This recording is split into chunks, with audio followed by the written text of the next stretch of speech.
A vacuum forming machine shapes plastic using heat and suction. First, an ABS plastic sheet is heated until soft. Then, it's placed over a mold and a vacuum pulls the plastic tightly around it. As it cools, it hardens into shape. That's why it's used for things like car parts and packaging. Simple, efficient, and super useful.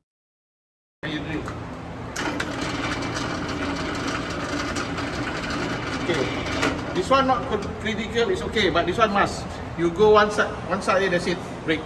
But I already align everything, I lock it. You don't move. Same thing.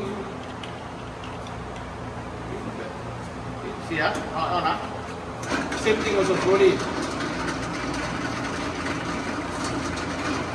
Like that, very easy. A vacuum forming machine shapes plastic using heat and suction.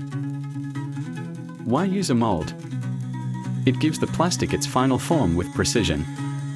ABS plastic is better than acrylic for vacuum forming because it's tougher, more flexible, and less likely to crack.